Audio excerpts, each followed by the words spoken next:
Service dogs can change the lives of so many people, and here to tell me more about it, Tina Bailey. So nice to see you again. Nice to see you. Thank you for having me, Donna. My pleasure. So I have a service dog in training here.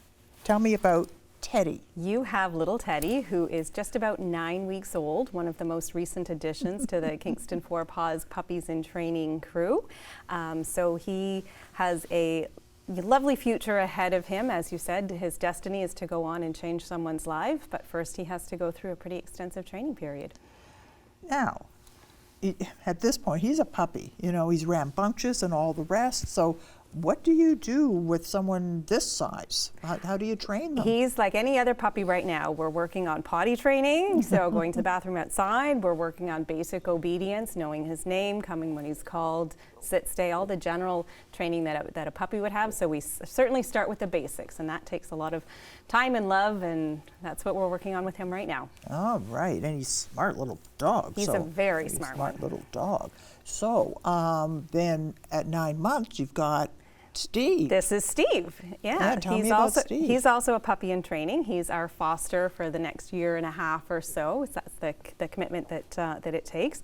And so we're working on socialization. So he's coming with me to stores and restaurants, learning how to behave, learning to not be distracted when we're on the streets. And his training is going really well. As you can see, his temperament is quite perfect for the job. He's a very calm, smart, but very calm, chill puppy, which is a wonderful thing to be working with.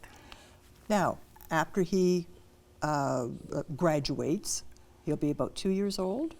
Yeah, the training takes about 2 years old, or until they're 2, sorry.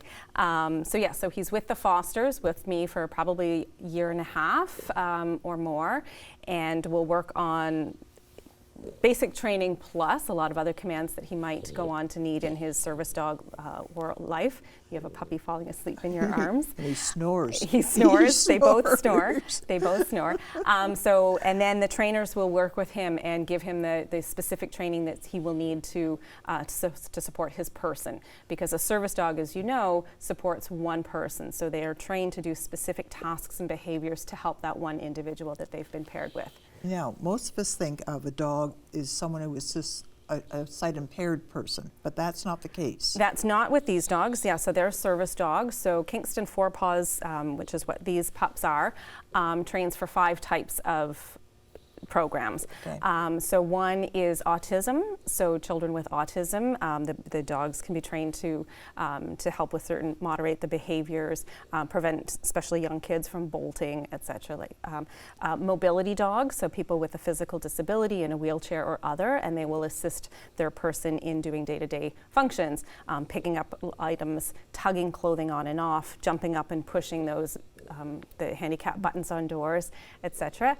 Seizure response dogs to help a person who suffers from seizures, to give them the confidence to go out in public, because the dog will be trained for tasks to help keep their person safe and get help should they have a seizure. PTSD and other mental health challenges. Dogs can be of service there.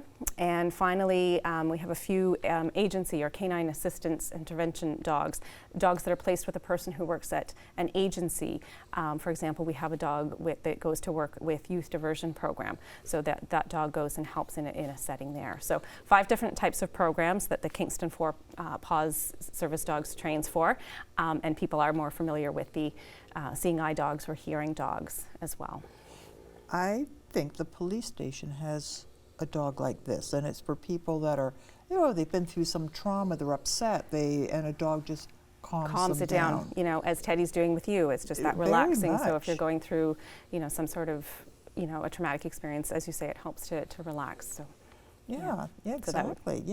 When I remember, it was a number of years ago, the forerunner of this program, and we did a section with Paws for Kingston at the Cataraqui Mall. Oh, fantastic. Okay, doing training? Yeah, and it was one of the dogs. They had taught it to open the button, the big button to open the door, but he thought it was so much fun that every time he saw one of those, he would open it, whether they wanted him to or not. Not waiting for the command. Hey, this is fun. Yeah. Yeah. Where do these dogs come from? Are they specially bred?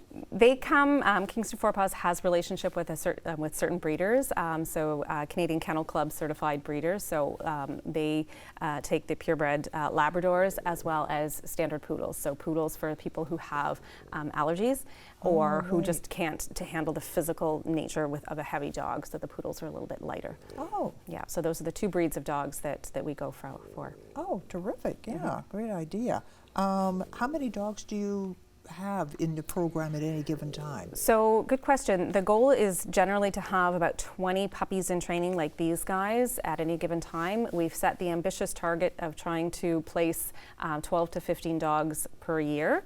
And then to date, we've placed 52 dogs. So there's 52 working Kingston Paws service dogs out and about in the community helping their people. Wow, that's amazing. And so you need foster, you need donations, how can people help? This is a wonderful program. Yeah, thank you. The best way to is just to go to our website. There's tons of information there about the programs that we offer. There's volunteer application forms, volunteer foster applications, and of course to donate. This is a really small charity. Every dollar really matters, and it goes to train these people who are going to go on, these dogs who will go on to change someone's life for the better. Thank you so much for coming in to tell us about this. Thanks for having us. And Teddy was very relaxed. He is, yes, he has really gone to sleep.